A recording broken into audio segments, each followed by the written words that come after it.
Command decision. Let's play hardball.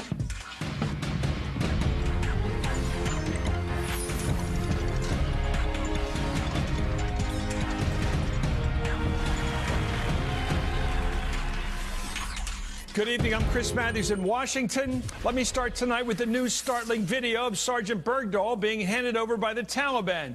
Since Saturday, we've watched a deteriorating picture of the deal that led to his release. In rolling out the news, the White House painted a happy picture of American victory, something of a celebration. Our soldier, basking in the glory of honorable and distinctive service, was coming home to what looked to be a justified price. A national hero, one Republican member of Congress called him. In exchange, we were told 5 Taliban prisoners were being sent to what was described as a house arrest in Qatar. They would have no communication with their fellow warriors in the Afghan war front. They would be out of action, completely out of the fighting, for at least a year. Today, Wednesday, the deal is less joyous, of course. There are huge questions about the soldier we are getting home. Was he loyal to the country? Did he desert? Did we cut too loose a deal with the enemy to get him back? Did we let the Taliban regain some of its top military commanders to prepare for a final assault on Kabul? Did we create a firing squad, if you will, against our own troops who will be left behind to guard our embassy over there and provide other support a year from now when these 5 Johnnies come marching home?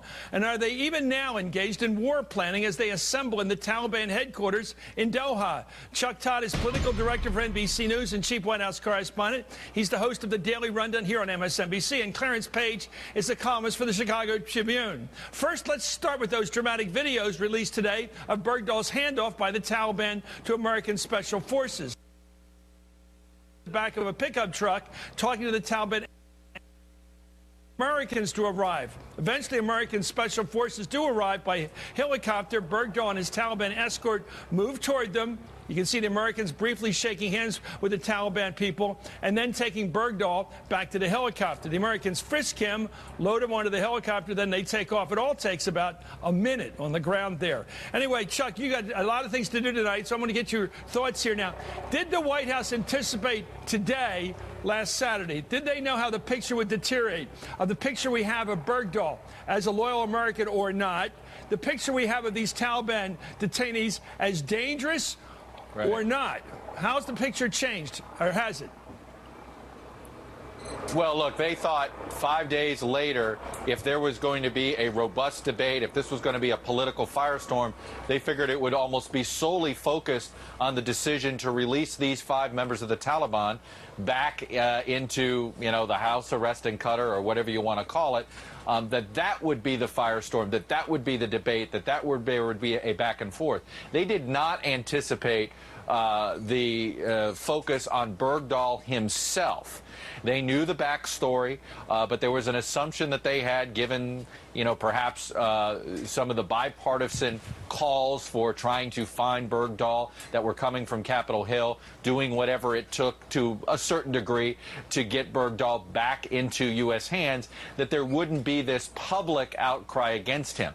They also obviously didn't do their homework on this front. They thought there would be some members of the military, people that knew Bergdahl, that served with Bergdahl, that would stand up for him. They have been surprised that basically nobody that served with him is standing up for him, and anybody that did serve with him that has chosen to speak out has been critical of either Bergdahl's service or raised questions about how he disappeared from how he might have ended up in Taliban hands. And in fact, the political infighting, I've had a few aides, and I've said this earlier, refer to this, they didn't expect the quote-unquote swift boating of Bergdahl, trying to bring back memories of the whole political fight with John Kerry back in 2004. John Kerry was a dishonest PR campaign. Right. No, swift boating is totally misused here. Swift boating is when you make up stories and you misconstrue the evidence from, you don't like the way that John Kerry opposed the Vietnam War after he got back and turned it into an attack on his service over there. Totally dishonest. These are questions raised about a guy who left post, wrote letters, sent signals that he was leaving post as a matter of principle. He didn't believe in the war effort. And we don't know what's worse here, but the idea that where's the dishonesty in the portrayal of Bergdahl so far? I haven't seen it. What's been misconstrued about him so far? I know there are questions raised. I have those questions. Most Americans do. This is not...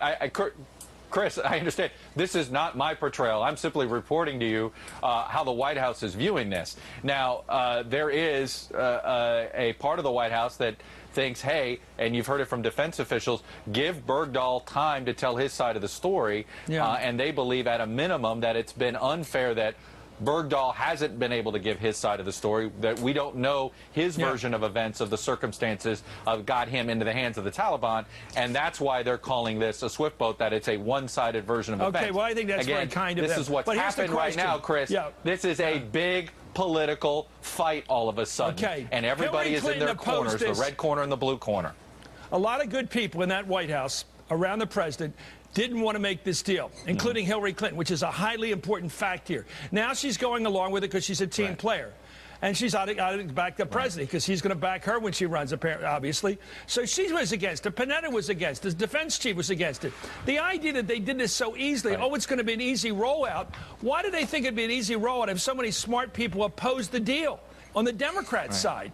Well, you got to remember the timing of the deal here. In 2011, the reason Clapper, the head of the intelligence, Panetta, and Hillary Clinton opposed this deal because there was concern that these 5 members of the Taliban would have an opportunity to go back into the fight. The reason now that both Clapper and, in this case, Hagel, agreed to go along with this version of the plan, because as the White House has outlined it, these 5 guys are in Qatar for a year. By the time they end up back in Afghanistan, U.S. forces are basically out of the country, and the war is essentially over.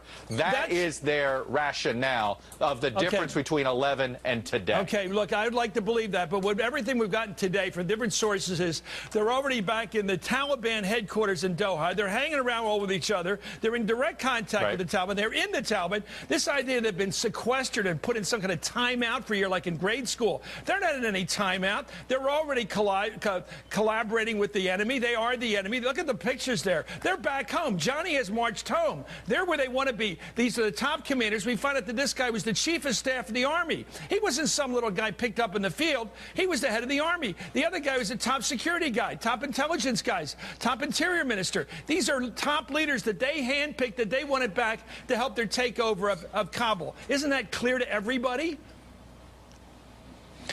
There is, but there is also another aspect of this. Now, hang on. Don't forget, the U.S. government has been trying to start peace talks with the Taliban. Even the Afghan government is trying to start peace talks with the Taliban. At some point, these 5 guys were going to get returned.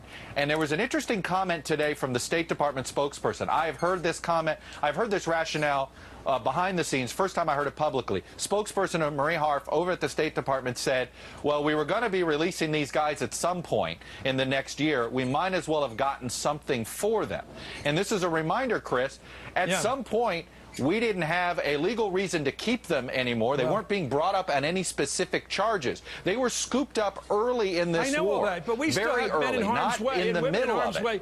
We're still in a war that they are fighting. We may say we're ending the war, but as long as the Taliban's fighting the war and we're stuck over there in Kabul and our embassies and diplomatic services and support troops are still there, we are targets of the Taliban. How can we say the war's over, let these guys go and back join the other side? How can we say the war's over when it ain't over? Chris, you're putting me in a position as if I'm somehow part of the decision-making process. I'm not. So I don't.